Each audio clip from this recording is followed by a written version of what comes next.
सकाळी सकाळी ऑफिसला जाताना घाई असली की त्यावेळी मी ज्या भाज्या बनवायची त्यातली झटपट अगदी 5 मिनिटात कुकरमध्ये तयार होणारी अख्खा मसूर आमटी आणि यामध्ये शून्य मसाल्यांचा वापर केलाय. स्वागत आहे तुम्हा सर्वांचं संगीताच्या मुत्पाकखान्यामध्ये. मसुराची आमटी करण्यासाठी हा वाटीभर अख्खा मसूर मी रात्रभर पाण्यात धुवून भिजत ठेवला होता. आता मसूर बनवताना बरेच लोक मसूर भिजवतच नाही. त्याने जी आमटीला कन्सिस्टन्सी यायला हवी ना, ती येत नाही. तर मसूर नेहमी करता ऍटलिस्ट 5 ते 6 तासासाठी भिजवून ठेवा. या आमटीसाठी कुठल्याही फार मसाल्यांची आवश्यकता नसते. अगदी 8-10 मी लसूण पाकळ्या ठेचून घेतल्यात आणि तितकीच कढीपत्त्याची पानंही घ्यायची आहेत.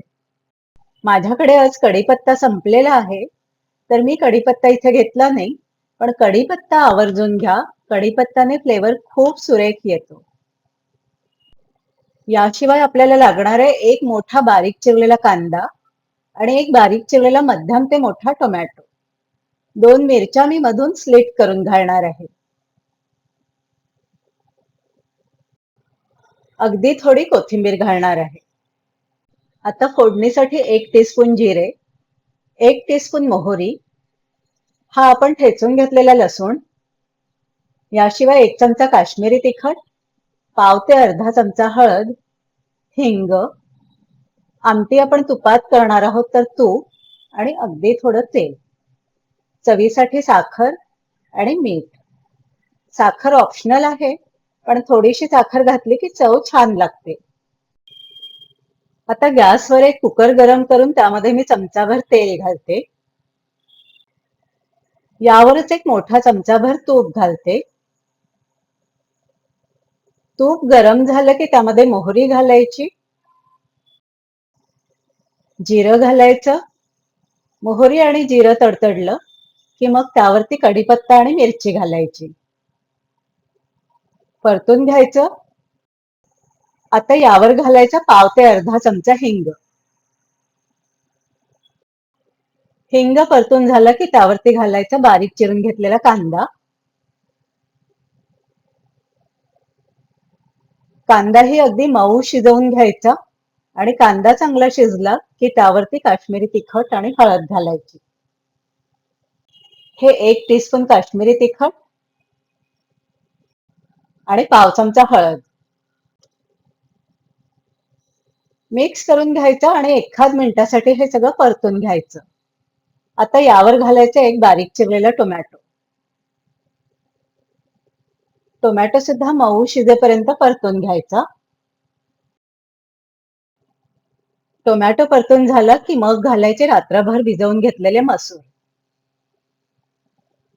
मीठ सगळं मिक्स करून घ्यायचं. आता यामध्ये घालायचं चवीपुरतं मीठ आणि साखर. हलवून घ्यायची आणि तुम्हाला लागेल तसं पाणी घालायचं. साहित्यामध्ये मी मगाशी चिंचेचा बटूक घ्यायला विसरली होती, तर अगदी छोटासा चिंचेचा बटूक घालायचा. पाणी तुम्हाला हवं तेवढं घालून घ्यायचं आणि मिक्स करून कुकरचं झाकण बंद करून घ्यायचं. कुकरच्या 3 ते 4 शिट्ट्या करायच्या. मी नेहमीसाठी माझ्या कुकरच्या 4 शिट्ट्या करते.